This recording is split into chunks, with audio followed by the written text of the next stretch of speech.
Good morning. This is Khushbu Khaldo presenting mitochondria powerhouse of the cell. Mitochondria जैसे कि एक organelle है जो कि खुद एक एनर्जी का प्रोडक्शन करता है एटीपी के फॉर्म पे, और इसलिए ये सारे यूकेरियोटिक ऑर्गेनिजम्स में प्रेजेंट होता है। माइटोकॉन्ड्रिया डबल मेम्ब्रेन ऑर्गेनेल है जो कि यूकेरियोट ऑर्गेनिज्म में पाया जाता है, और इसके ज़रिए एरोबिक रेस्पिरेशन होता है जो कि एक एटीपी का सप्लाई करता है, और ये एटीपी पूरे सेल का एक एनर्जी सोर्स है। माइटोकॉन्ड्रिया रॉड शेप का होता है, फिलामेंटस होता है, इसमें क्रिस्टिया होता है, इनर मेम्ब्रेन होता है, आउटर मेम्ब्रेन होता है, और इनर आउटर मेम्ब्रेन के बीच में इंटर मेम्ब्रेन स्पेस होता है, और ये हाइड्रोजन आयन के पंप करने का एक सोर्स होता है। इसमें हाइड्रोजन आयन्स होते हैं, और इसमें माइटोकॉन्ड्रिया में खुद का राइबोसोम सिंथेसिस राइबोसोम मैकेनरी होता है। माइटोकॉन्ड्रियल डीएनए प्रेजेंट होते हैं। नेक्स्ट हम इसकी हिस्ट्री देखेंगे। इसमें हम दो चित्रों को देखते हैं, और एक यूकेरियोटिक सेल है और दूसरा प्रोकैरियोटिक सेल है। जबकि प्रोकैरियोटिक सेल्स जो होते हैं वो सिंपलर होते हैं, जबकि यूकैरियोटिक सेल्स हैं उससे प्रोकैरियोट से ज़्यादा कॉम्प्लेक्स होते हैं, और उसमें माइटोकॉन्ड्रिया प्रेजेंट होते हैं। माइटोकॉन्ड्रिया ग्रीक शब्द से आया है। माइटोस मतलब थ्रेड होता है, कॉन्ड्रिया मतलब ग्रैन्यूल होता है, और ये एक ग्रैनुलर और फिलामेंटस ऑर्गेनल होता है।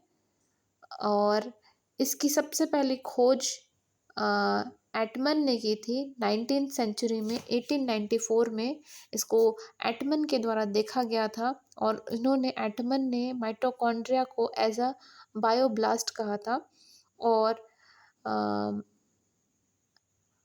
माइटोकॉन्ड्रिया का स्ट्रक्चर को बेंडा जी ने पहचाना, और माइटोकॉन्ड्रिया को सबसे पहले फ्रैक्शनल सेंट्रीफ्यूगेशन के ज़रिए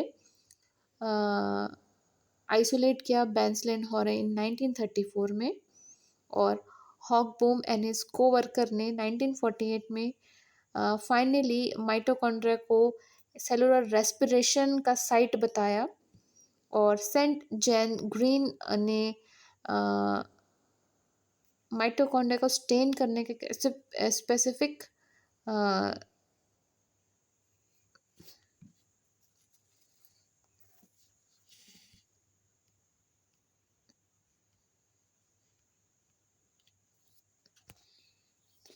नेक्स्ट देखते हैं इसका फंक्शन। माइटोकॉन्ड्रिया का प्राइमरी फंक्शन होता है कि एनर्जी प्रोड्यूस करना, ऑक्सीडेशन फॉस्फोराइलेशन के ज़रिए, ईटीसी के ज़रिए, और इसमें सारे मेटाबॉलिक एक्टिविटी होते हैं सेल में, जो कि that it's responsible for regulating the metabolic activity of the cell.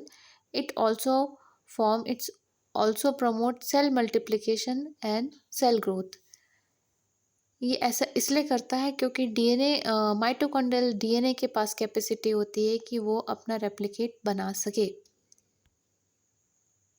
इस डायग्राम में देखने पाते हैं हम कि यहाँ पे जो सिट्रिक एसिड साइकिल है उसके ज़रिए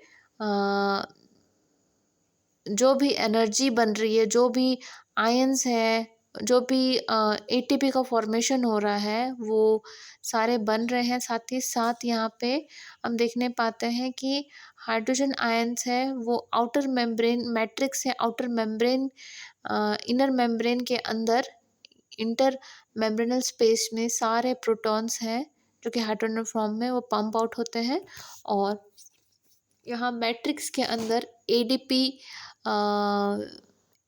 एटीपी सिंथेसिस के द्वारा एटीपी में कन्वर्ट होता है। इस तरीके से यहाँ पे बहुत सारे इलेक्ट्रॉन ट्रांसपोर्ट सिस्टम में कंपोनेंट्स होते हैं जो कि एटीपी के फॉर्मेशन में हेल्प करते हैं।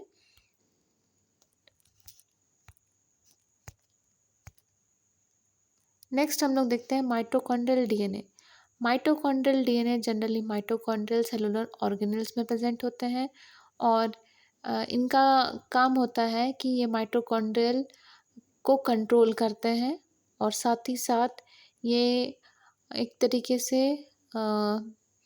डीएनए का यूकेरियोटिक जो ऑर्गेनिज्म है उसका कुछ डीएनए न्यूक्लियर से अलग माइटोकॉन्ड्रियल में भी पाया जाता है जो कि कुछ कैरेक्टर को कंट्रोल करता है।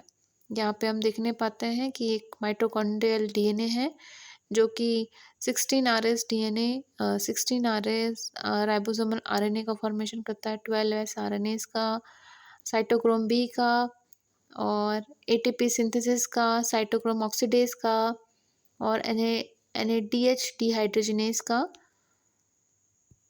इस तरीके से ये बहुत ही अहम भूमिका निभाता है। अब हम देखने पाते हैं इसका इम्पोर्टेंस, इसका सेलुलर रेस्पिरेशन में बहुत ज़्यादा इम्पोर्टेंट है। माइटोकॉन्ड्रिया सिट्रिक एसिड साइकिल को के द्वारा जो भी एनर्जी फॉर्म होता है उसमें हमें लास्ट में जो प्रोडक्ट मिलता है, जो सेलुलर रेस्पिरेशन से जो ब्रेक डाउन होता है उसका लास्ट प्रोडक्ट जो भी मिलता है वो हमें एटीपी के फॉर्म पे, एनर्जी के फॉर्म पे मिलता है। यहीं तक, थैंक यू।